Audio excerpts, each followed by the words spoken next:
औज़ुबिल्लाहिमिनश्शैतानिर्रजीम बिस्मिल्लाहिर्रहमानिर्रहीम। अभी मैं हरम शरीफ में हूँ।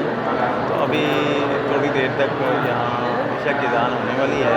तो मैंने आज मगरिब की नमाज़ भी इधर पढ़ी है और आज उम्रा भी अदा की है और तमाम दोस्तों की दुआ भी की है।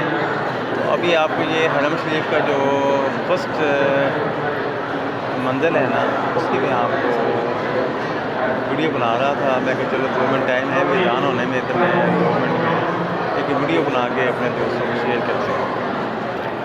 ये मंज़िल है 79 गेट से, जहाँ से हम उम्रा की अदायगी के लिए एंटर होते हैं। ये 79 नंबर गेट है, जहाँ से उम्रा की अदायगी के लिए ज़्यादातर जो भाई हैं हमारे, वो एंटर होते हैं। ये ऊपर पहली स्टोरी है, जहाँ नमाज के लिए हमारे भाई इशा का इंतज़ार करने के लिए आते हैं। इशा की तो नमाज इशा अदा करके फिर जो नमाजी भाई हैं वो सारे अपने होटल की तरफ चले जाते हैं और कुछ हरम शरीफ की तरफ जाते हैं जिनको ने पूरा करना है। ये मस्जिद का एक अंदरूनी हिस्सा है हरम शरीफ का, उसको बाबुल इस्लाम कहते हैं। और ये एक अंदरूनी मंदिर है मस्जिद इसके लें, हरम शरीफ कह लें, नमाज़ पढ़ने की जगह कह लें। ये माशाल्लाह बहुत खूबसूरत मंदिर है। और मैं ये 79 और 74 गेट के दरमियान में खड़ा हूँ। ये 74 है गेट यहाँ से बाहर निकलेंगे और ये आगे ये 79 गेट है जहाँ से उम्रा के लिए। और ये सारा सिनेरियो है हरम शरीफ के अंदर, जहाँ लोग रहते हैं होते हैं। बहुत खूबसूरत मंदिर है माशाल्लाह, लाखों की तादाद में। अभी ये नमाज़ इशा शुरू हो गई है।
अंदाज में नमाज़ इशा अज़ान पढ़ रहा है।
मुअज्जिन ने बहुत खूबसूरत अंदाज में नमाज इशा की अजान पढ़ी है और अभी यहाँ 2-4 मिनट बाद इशा की नमाज़ पढ़ी जाएगी। तो फिर इंशाअल्लाह दुआ करके तो फिर मैं होटल की तरफ चला जाऊँगा। तमाम भाइयों को रात का सलाम।